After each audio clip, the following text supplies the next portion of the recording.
Itulah cara kita melakukan cupping. Ayo kita lihat step-stepnya.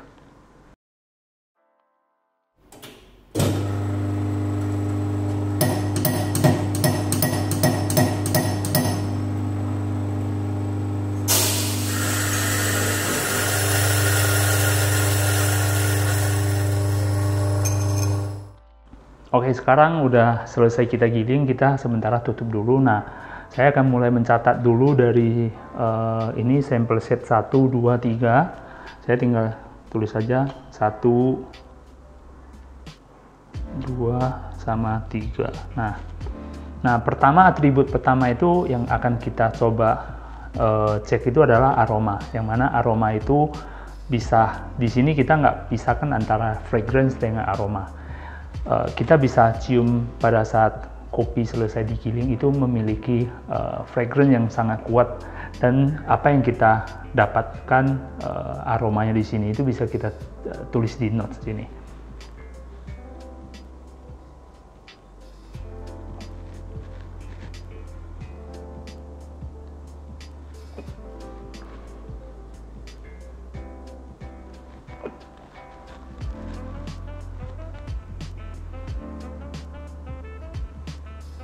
Oke, nah setelah aroma udah kita cium, next step kita akan buka dulu penutupnya. Kita siapkan timer 4 menit, kita set, dan kita akan mulai hitung ketika puring pertama. Ya, ingat saya puringnya itu adalah puring sampai full, sampai ke atas full. 3, 2, 1.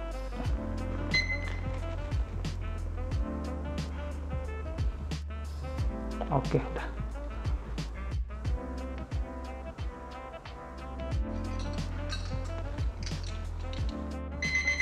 Oke, waktu sudah 4 menit. Sekarang kita step pertama adalah kita akan break kopinya dengan cara kita akan putar sebanyak 3 putaran saja. Cukup, contohnya seperti ini. Ya, 1, 2, 3. Nah, usahakan untuk tidak terlalu mengaduk biar tidak terjadi over fermentation di sini, ataupun over extract di sini. Setelah itu kita yang kedua, 1, 2, 3, sama celupkan ke air, bersihin, baru lanjut lagi yang ketiga. 1.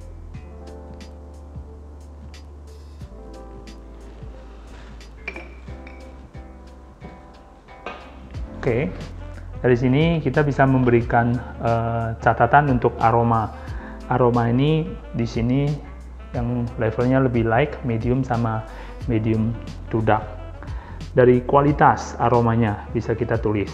Nah, kalau ini saya dapatkan intensitas ketiga ini berbeda, semakin ke sini dia semakin aroma semakin kencang. Nah, tapi kualitas dari sisi aromanya itu saya merasa di sini ini dia sangat soft sebenarnya. Jadi saya akan memberikan nilai di sini dari sisi aromanya itu di sini.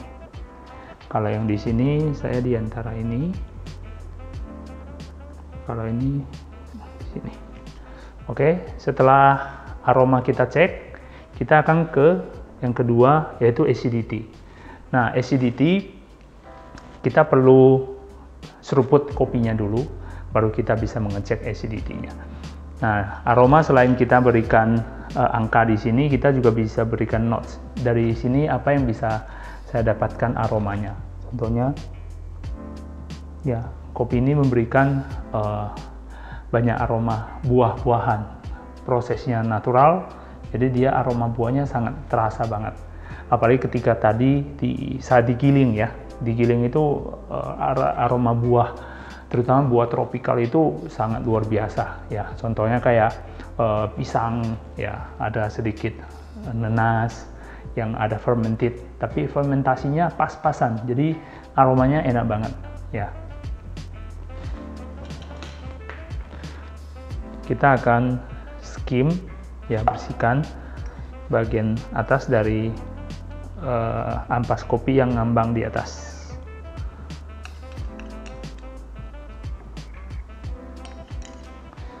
Celupkan.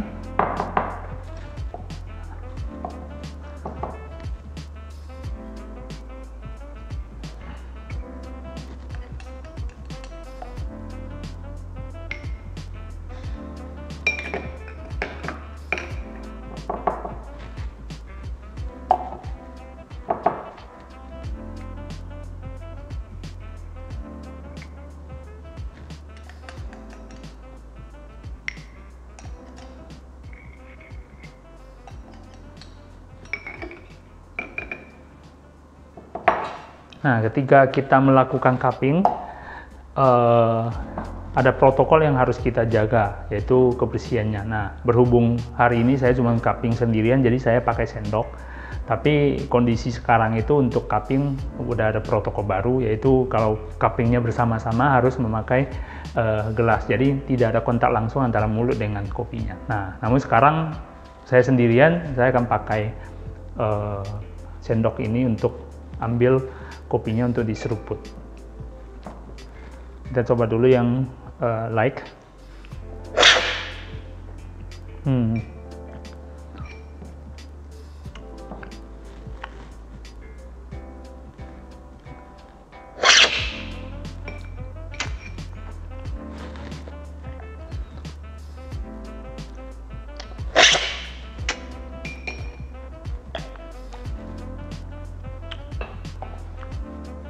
Nah, jadi dari seruput pertama ini, pada dasarnya kita bisa memberikan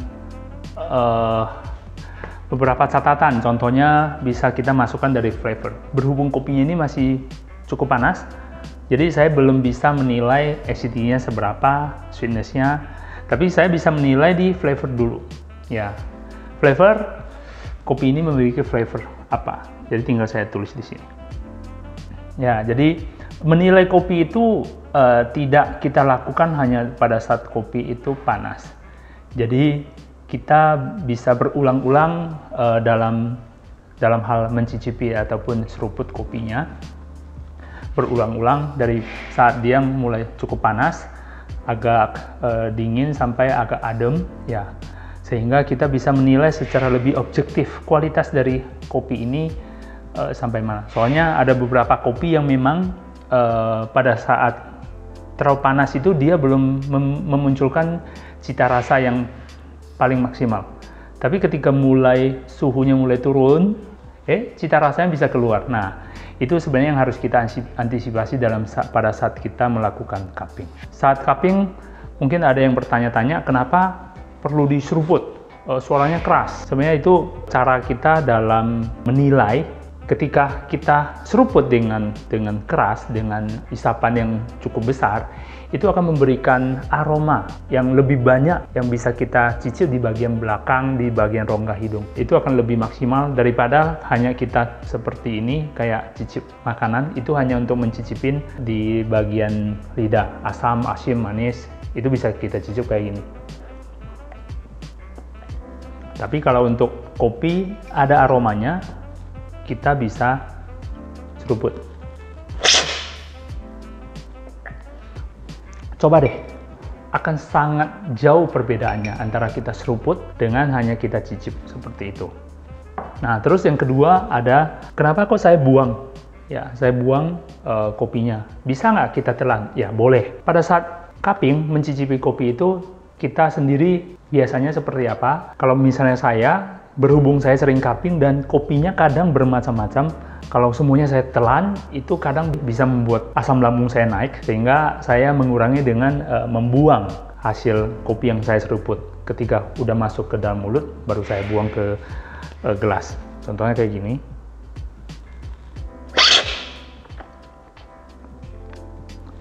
Sehingga meminimalisir kopi yang terlalu banyak masuk ke dalam perut kita. Apalagi kita ini hari ini cuma 3 cup, tapi kita berulang-ulang.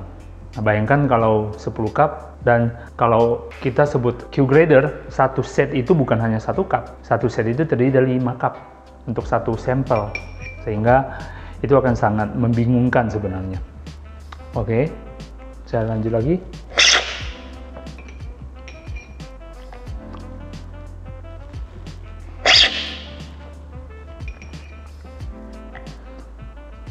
Nah, di kopi yang sama ini, tapi dengan perbedaan level itu mengeluarkan karakter yang totally berbeda. Dari intensitas berbeda, dari kualitasnya itu berbeda. Di sini itu memiliki rasa buah yang jauh lebih dominan.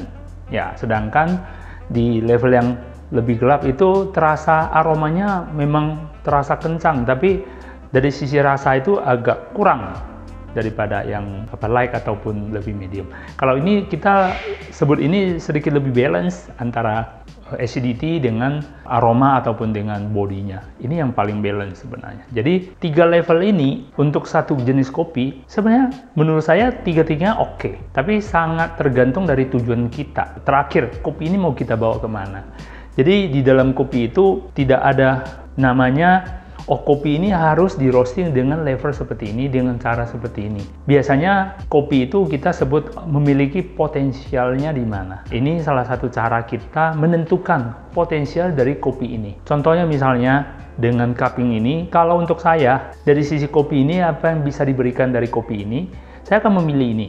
Dan cocoknya untuk apa? Untuk orang seduh manual karena rasa buahnya ini masih sangat menarik di sini. Aftertaste-nya juga enak banget di sini. Sehingga kalau kita pakai untuk seduh manual baik V60 ataupun dengan alat lain, ini menurut saya akan memberikan kita lebih banyak rasa, varian rasa itu akan lebih variatif. Tentu saja di dalam brewing itu ada hal-hal yang harus kita perhatikan lagi. Nah, itu mungkin di next episode ataupun di kesempatan yang lain akan coba kita bikinkan kontennya. Tapi kalau di sini saya lebih prefer ini untuk kita seduh secara manual, untuk kita nikmati dengan cara brewing manual brew.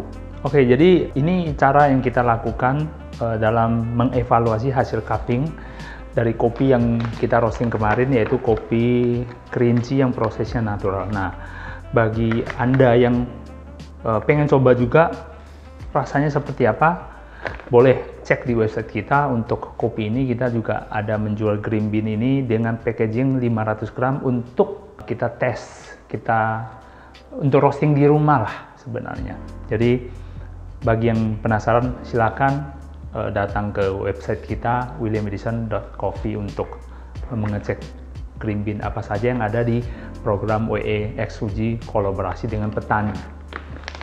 Oke, bagi teman-teman yang pernah cicipin kopi ini silakan komentar di bawah, silakan ataupun yang ada pertanyaan mengenai kopi ini ataupun cara kita cupping, silakan komen di bawah. Kalau ada saran dan masukan dipersilakan untuk komen juga. Sekian dari saya, terima kasih sudah menyimak video kita dan salam kopi Nusantara. Salam sehat untuk kita semua.